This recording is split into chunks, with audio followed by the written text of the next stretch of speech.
नमस्कार दोस्तों, PCS marathon में आपका स्वागत है। मैं ए.के. मिश्रा। इस वीडियो में हम देखेंगे करंट अफेयर्स जुलाई महीने का 2025 का। अभी जो पिछला महीना बीता है जुलाई 2025, उस मंथ के हम मोस्ट इम्पोर्टेंट करंट अफेयर देखेंगे जो अपकमिंग एग्जाम में पूछे जाने की संभावना है। तो ये वेरी वेरी इंपॉर्टेंट होगा ऑल एग्जाम के लिए, वो बीपीएससी का प्रीलिम्स हो, बीपीएसएससी के द्वारा बिहार दरोगा का एग्जाम हो, या फॉरेस्ट रेंज ऑफिसर का एग्जाम हो, बीएसएससी का हो, यूपी पीसीएस का हो, या और अदर एग्जाम और कोई भी एग्जाम हो, उन सभी के लिए ये बहुत ही इंपॉर्टेंट है। तो 10 से 15 मिनट लगेंगे, ये आपको पूरे मंथ के most important current affair cover हो जाएगा। चलिए शुरू करते हैं। सबसे पहले निसार सैटेलाइट का प्रक्षेपण किया गया है। निसार इसका मतलब है ये इंडिया प्लस यूएसए के द्वारा किया गया है। इंडिया का इसरो इसमें है और यूएसए का नासा। तो ये 30 जुलाई को लॉन्च हुआ है। ये डेट भी याद रखिएगा, कभी कभी डेट भी एग्जाम में पूछ लिए जाते हैं। तो 30 जुलाई को हुआ है। और ये निसार क्या है? अर्थ ऑब्जर्वेशन सैटेलाइट है। और जो इस रॉकेट के द्वारा इसको भेजा गया है अंतरिक्ष में, उस रॉकेट का नाम है GSLV MK2, या इसको GSLV F-16 भी बोलते हैं। और इसमें ये याद रखिएगा कि इसमें 2 बैंड हैं। एक एल बैंड है, ये नासा के द्वारा तैयार किया गया है, और एस बैंड है, ये इसरो के द्वारा तैयार किया गया है, जो निसार सैटेलाइट में लगा हुआ है। तो निसार पूछ देगा कि ये किन 2 देशों के मिलकर बना हुआ है। तो इंडिया प्लस यूएसए, इंडिया का इसरो, यूएसए का नासा। इंडिया का पहला नेशनल सहकारी विश्वविद्यालय कौन बना है? पहला कोऑपरेटिव यूनिवर्सिटी बना है ये। इसका नाम है त्रिभुवन सहकारी यूनिवर्सिटी। इसको अमित शाह ने इसका उद्घाटन किया है। और ये कहाँ पे बना है? गुजरात में।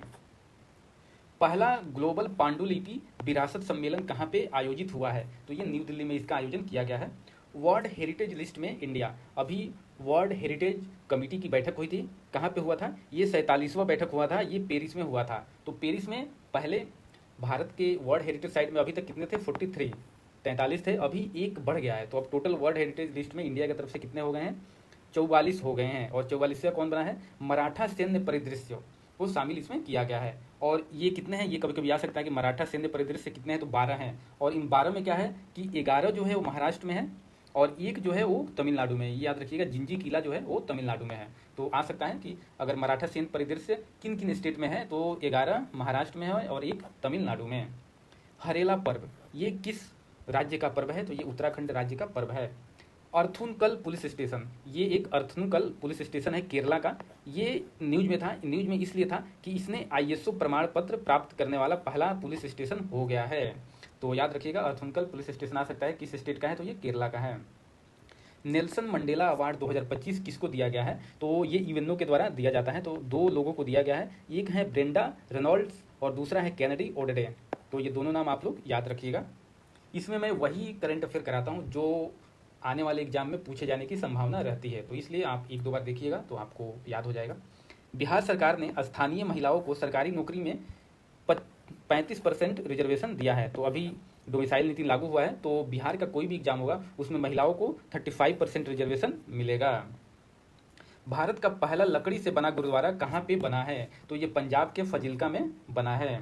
पहला खगोल पर्यटन महोत्सव कहाँ पे हुआ है? तो ये लेह लद्दाख में हुआ है। पीडीएस में राशन वितरण हेतु आधार आधारित फेस रिकॉग्निशन किस स्टेट ने शुरू किया है? तो याद रखिएगा, हिमाचल प्रदेश ने ये शुरू किया है। ये एक स्कीम है, कुछ स्कीम रहती हैं अलग अलग स्टेट के, वो इंपॉर्टेंट हो जाते हैं कि कभी कभी एग्जाम में पूछ लिए जाते हैं कि ये किस स्टेट का स्कीम है। तो चरण पादुका योजना ये किस राज्य का है? ये छत्तीसगढ़ राज्य का है। यूरोजोन का 21वां मेंबर कौन बन गया? यूरोजोन, जहाँ यूरो रूपी जो करेंसी है वो यूरो होती है, तो यूरोजोन में एक और मेंबर शामिल हो गया है। कौन सा मेंबर? बुल्गारिया कंट्री है, ये भी यूरोजोन में शामिल हो गया है और ये 21वां मेंबर है। भीम यूपीआई को अपनाने वाला पहला कैरेबियन देश कौन हो गया है? तो जो भारत देश का है भीम यूपीआई, इसको पहला देश हो गया है कैरेबियन कंट्री, उसका नाम है त्रिनाद एंड टोबैगो। पहली बार कोई इंडियन पीएम अर्जेंटीना की यात्रा किया है? तो ये पहली बार है कि जब कोई भारतीय प्रधानमंत्री अर्जेंटीना की यात्रा किया है। तो कौन है? प्रधानमंत्री मोदी है। और इनको की टू द सिटी सम्मान से सम्मानित किया गया है। तो ये आ सकता है कि की टू द सिटी सम्मान अर्जेंटीना के द्वारा किसको दिया गया है? तो ये पीएम मोदी को दिया गया है। 17वां ब्रिक्स सम्मेलन कहाँ पे हुआ है? तो याद रखिएगा, 17वां ब्रिक्स सम्मेलन रियो डी जनेरियो ब्राजील में हुआ है। और 18वां कब होगा? 18वां अगले साल होगा। तो 18वां अगर आए एग्जाम में तो इंडिया में होगा अगले साल। और NDB क्या है? New development bank, new development bank क्या है, ब्रिक्स का ही बैंक है। तो अब इसमें 11 मेंबर हो गए हैं। पहले न्यू डेवलपमेंट बैंक के 9 मेंबर थे, अब 11 मेंबर हो गए हैं। 10वां मेंबर कौन बना है, कोलंबिया बना है, और 11वां बना है उज्बेकिस्तान। तो ये कंफ्यूज नहीं होना है कि ब्रिक्स के मेंबर नहीं बने हैं, ये न्यू डेवलपमेंट बैंक के मेंबर बने हैं। तो ये ध्यान रखने योग्य बातें हैं। अफगानिस्तान में तालिबान सरकार को मान्यता देने वाला पहला देश कौन बना है, तो रसिया बना है। रसिया ने तालिबान सरकार को मान्यता दी है। यूएसए में अमेरिका पार्टी किसने बनाई है, तो अभी इलोन मस्क और जो अमेरिकन प्रेसिडेंट है डोनाल्ड ट्रंप, उनके बीच कुछ मतभेद हो गए थे, तो इसलिए एलोन मस्क ने एक अपनी नई पार्टी बनाई है, अमेरिका पार्टी। इसका नाम क्या है, अमेरिका पार्टी। 3x35 इनिशिएटिव किसने लॉन्च किया है, तो ये WHO के द्वारा लॉन्च किया गया है। 3x35 पहल WHO के द्वारा ये लॉन्च किया गया है। और इसमें क्या है कि WHO के द्वारा लॉन्च किया गया, ये एक दूसरा करंट अफेयर है और ये यहाँ पे आ गया है। तो इसमें क्या है 3x35 पहल में कि हेल्थ टैक्स के द्वारा सभी देशों को 2035 तक कौन सा है, तंबाकू, शराब और शर्करा से युक्त पेय पदार्थों में 50% का इंक्रीमेंट करना होगा। ये इनिशिएटिव इसने सभी देशों को बोला है। 3x35, 3 मतलब 3 ये पदार्थ हैं, तंबाकू, शराब और शर्करा, और 35 तक इनमें जो टैक्स लगाना है वो 50% तक बढ़ा के लगाना है। और ये एक करंट अफेयर है। नाटो शिखर सम्मेलन 2025 कब हुआ था और कहाँ हुआ था, तो ये हेग में हुआ है, नीदरलैंड में। नीदरलैंड कंट्री है और हेग सिटी है वहाँ का, तो वहाँ पे हुआ है नाटो का 2025 वाला शिखर सम्मेलन। निस्तार, ये क्या है निस्तार, ये इंडिया का घरेलू रूप से विकसित पहला गोताखोरी सहायता पोत है, तो ये याद रखिएगा निस्तार। और ये किसने बनाया है, ये बनाया है हिंदुस्तान शिपयार्ड लिमिटेड के द्वारा बनाया गया है। तीसरा सबसे सौर ऊर्जा उत्पादक देश कौन बन गया है, तो इंडिया बन गया है। इंडिया ने जापान को पीछे छोड़ते हुए तीसरा सबसे सौर ऊर्जा उत्पादक देश बन गया है। अभी इस साल बिहार में इलेक्शन है विधानसभा चुनाव का, और इसीलिए बिहार चुनाव आयोग ने एक आइकॉन घोषित किया है जो चुनाव को प्रचार करेगा, चुनाव को वोटिंग के लिए सभी को आग्रह करेगा। ये नाम है नीतू चंद्रा। ये नीतू चंद्रा एक्ट्रेस हैं, अभिनेत्री हैं।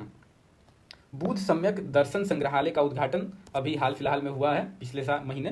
तो ये कहाँ पे हुआ है, बुद्ध सम्यक दर्शन संग्रहालय, तो ये वैशाली बिहार में हुआ है और ये नीतीश कुमार के द्वारा उद्घाटन किया गया है। 5 वोमेन वर्ल्ड कप 2025 ये चेस का टूर्नामेंट होता है और इसको कोई इंडियन पहली बार जीती है। तो ये फर्स्ट टाइम है कि इंडिया का कोई जीता है। और इसमें क्या है कि विनर और रनर अप दोनों इंडियन ही हैं। तो जीता है इसको दिव्या देशमुख ने, और रनर अप उप विजेता कौन रही है, कोनेरू हम्पी। और इसका आयोजन, इस खेल का आयोजन हुआ है जॉर्जिया में हुआ है। तो ये नाम दोनों ही नाम इंपॉर्टेंट है, अपकमिंग एग्जाम में पूछ सकता है। ये एक बुक है आयुष्य। इसको किसने लिखा है, तो इसको डॉक्टर राज्यवर्धन ने लिखा है। हेनले पासपोर्ट इंडेक्स 2025 जारी किया गया था। तो इसमें पहला स्थान किसका है, सिंगापुर का, दूसरा है जापान का, और इंडिया का रैंक कितना है, 77। पिछली बार इंडिया का रैंक था 85 से अब 77वें स्थान पे यहाँ आ गया है इंडिया का पासपोर्ट। भारत के वाइस प्रेसिडेंट ने त्यागपत्र दे दिया है, ये न्यूज में था। तो वाइस प्रेसिडेंट कौन थे इंडिया के, ये जगदीप धनखड़ थे। और ये किस आर्टिकल के तहत इस्तीफा दिए हैं, त्यागपत्र देते हैं वाइस प्रेसिडेंट, तो ये याद रखिएगा आर्टिकल 67 के तहत, अनुच्छेद 67। पटना हाई कोर्ट के नए मुख्य न्यायाधीश नियुक्त हुए हैं, तो इनका नाम इंपॉर्टेंट हो जाता है अगर आप बिहार का एग्जाम कोई भी दे रहे हैं। तो इनका नाम है विपुल मनुभाई पंचोली। याक क्या है, पहाड़ी भैंस जो होती है उसको याक बोला जाता है। तो याक का पहला क्लोन किस देश ने बनाया है, तो चाइना ने बनाया है। अभी स्वच्छता सर्वेक्षण 2025 जारी किया गया था। तो इसमें क्या है कि इस बार एक श्रेणी लाया गया है, क्योंकि इंदौर हर बार टॉप कर जा रहा था, तो एक श्रेणी इसको बना दिया गया है, सुपर स्वच्छ लीग। अगर आए स्वच्छता सर्वेक्षण में सुपर स्वच्छ लीग में पहले स्थान पे कौन है, तो इंदौर है और दूसरे स्थान पे सूरत है। लेकिन ऐसे आए कि स्वच्छता सर्वेक्षण में पहला स्थान किस सिटी ने प्राप्त किया है, तो पहला है अहमदाबाद, दूसरा है भोपाल और तीसरा है लखनऊ। और वहीं पटना की बात किया जाए तो पटना का स्थान कितना है, 21वें नंबर पे है पटना। तो ये कंफ्यूज नहीं होना है, ध्यान रखिएगा। बिहार में 125 यूनिट इलेक्ट्रिसिटी अब फ्री हो गया है। 125 यूनिट बिजली का बिल अब नहीं आएगा। तो ये कब से हुआ है, 1 अगस्त से इसको लागू किया गया है। विमल्डन हुआ है अभी 2025 में। तो इसको कौन जीता है, तो मेल में विनर है जैनिक सिनर और उप विजेता है मेल में कार्लोस अल्कारेज। और वहीं फीमेल की बात करें तो विनर है ईगा स्विटेक और रनर अप है अमांडा अनिसिमोआ। तो ये दोनों नाम ही, मेल फीमेल और विनर और रनर अप दोनों का नाम इंपॉर्टेंट है, याद रखिएगा। सबसे तेज इंटरनेट का रिकॉर्ड किस कंट्री ने बनाया है, तो जापान ने बनाया है। यूएन पॉपुलेशन अवार्ड 2025 किसको मिला है, तो ये एक इंडियन को मिला है, इसलिए ये इंपॉर्टेंट हो जाता है। तो वर्षा पांडे को मिला है। हिंदी मीडियम से मेडिकल की पढ़ाई करने वाला पहला राज्य कौन बन गया है, तो ये बन गया है मध्य प्रदेश। भारत का 87वां ग्रैंड मास्टर कौन बन गया है? तो 87वां ग्रैंड मास्टर हो गया है, इनका नाम है हरि कृष्णा ए। और वही 88 पूछे तो कौन है?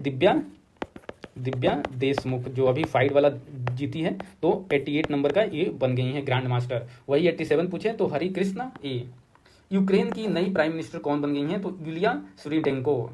हरियाणा के नए राज्यपाल कौन बने हैं? तो असीम के घोष हरियाणा के नए राज्यपाल बनाए गए हैं। वहीं लद्दाख का उपराज्यपाल किसको बनाया गया? तो ये इंपॉर्टेंट है, लद्दाख का उपराज्यपाल लेफ्टिनेंट गवर्नर बनाया गया कविंद्र गुप्ता को। भारत का पहला डिजिटल घुमंतू विलेज किस स्टेट में बनाया गया है? तो सिक्किम में ये हुआ है पहला डिजिटल घुमंतू विलेज, और इस विलेज का क्या नाम है? याकेटेन गांव। किस देश ने आम चुनाव में वोटिंग एज 18 से घटाकर 16 कर दिया है? तो 18 से घटाकर 16 कर दिया, ये ब्रिटेन ने किया है। आईआईटी रुड़की ने मोदी लिपि को देवनागरी में डिकोड करने वाला पहला एआई टूल्स बनाया है। तो मोदी लिपि क्या है? मोदी लिपि है मराठी भाषा को लिखने के लिए इसका प्रयोग किया जाता है, मोदी लिपि। तो मोदी लिपि को देवनागरी में डिकोड करने के लिए एक एआई टूल बनाया गया है, किसके द्वारा? आईआईटी रुड़की के द्वारा बनाया गया है। इसका क्या नाम है? तो इसका नाम याद रखिएगा, मॉस्क नेट नाम है। माइनिंग टूरिज्म किस स्टेट ने शुरू किया है? तो ये झारखंड ने शुरू किया है। भारत द्वारा मलेरिया के लिए स्वदेशी वैक्सीन विकसित किया गया है, इसका नाम है एडेफ्लैक्सीवैक्स। नाम याद रखिएगा, एडेफ्लैक्सीवैक्स। और ये किसके द्वारा तैयार किया गया? आईसीएमआर प्लस आरएमआरसी भुवनेश्वर के द्वारा तैयार किया गया है। ट्रेसेस मिशन क्या है? ट्रेसर्स मिशन, तो ये नासा के द्वारा लॉन्च किया गया है, जो स्टडी करेगा interaction of solar wind with earth magnetic field. तो ये बस याद रखिएगा किसके द्वारा लॉन्च किया गया है? तो नासा के द्वारा। यशोदा एआई कौन लॉन्च किया है? तो नेशनल कमीशन फॉर वुमेन के द्वारा इसको लॉन्च किया गया है। सीएम फ्लाइट पहल ये किस स्टेट के द्वारा शुरू किया गया है? तो ये असम के द्वारा शुरू किया गया है। इग्नू की पहली महिला कुलपति कौन बन गई है? पहली महिला वाइस चांसलर बन गई है इग्नू की, ये बहुत इंपॉर्टेंट है। इनका नाम है प्रोफेसर उमा कांजीलाल। क्या नाम है? Professor Uma Kanjilal. Pen translate award 2025 किसको मिला है? तो गीतांजलि श्री को मिला है। बोल्ड कुरुक्षेत्रा 2025 ये एक मिलिट्री एक्सरसाइज है, ये किन किन देशों के बीच में होता है? तो ये इंडिया प्लस सिंगापुर के बीच में होता है। आप ये कमेंट करके बताइए कि बोल्ड कुरुक्षेत्रा इस बार कहाँ हुआ है, इंडिया में हुआ है या सिंगापुर में हुआ है? रामसर का COP15 सम्मेलन कहाँ पे हुआ है? तो ये जिम्बाब्वे में हुआ है। ऑपरेशन महादेव क्या है कि सशस्त्र सीमा सुरक्षा बलों के द्वारा ये लॉन्च किया गया था। इसके तहत पहलगाम हमले के जो मास्टरमाइंड था मूसा, उसको खत्म किया गया है, उसको न्यूट्रलाइज करने के लिए ऑपरेशन महादेव किया गया है। ग्लोबल एस्पेक्ट्स 2030 इनिशिएटिव किसकी पहल है? तो ये WHO के द्वारा चलाया गया है। पेन पिंटर प्राइज 2025 किसको मिला है? तो ये लीला अब्बू लेला के मिला है। इंटरनेशनल टाइगर डे कब मनाया जाता है? तो ये 29 जुलाई को मनाया जाता है, याद रखिएगा। और एक वर्ल्ड पॉपुलेशन डे, विश्व जनसंख्या दिवस कब मनाया जाता है? ये 11 जुलाई को मनाया जाता है। तो जुलाई महीने का इतना ही इंपॉर्टेंट है करंट अफेयर जितना मैंने कराया है। अगर ये आप कर लेते हैं तो आपको अपकमिंग एग्जाम में करंट अफेयर से रिलेटेड कोई प्रॉब्लम नहीं होगा। और मैं हर महीने का डालता रहता हूँ करंट अफेयर। अगर अभी तक आपने नहीं देखा है तो करंट अफेयर में प्लेलिस्ट में जाकर सारी मंथ का करंट अफेयर आप देख सकते हैं। बाकी मैं अभी 1-2 दिनों में जो जनवरी से लेकर अभी तक का करंट अफेयर है या 10 महीने का करंट अफेयर है वो मैं कंपाइल करके डाल दूंगा। जो अपकमिंग अभी बिहार में फॉरेस्ट रेंज ऑफिसर का एग्जाम होने वाला है, या अगले महीने BPSSC के द्वारा और भी एग्जाम हो सकते हैं, जैसे ESI का एग्जाम हो सकता है, या BPSC के द्वारा BPSC का प्रीलिम्स हो सकता है। उसके लिए बहुत ही इंपॉर्टेंट ये रहेगा, तो मैं कंपाइलेशन करके एक ही साथ डाल दूंगा, आप उसको आराम से देख सकते हैं। चलिए मिलते हैं नेक्स्ट वीडियो में, तब तक के लिए नमस्कार।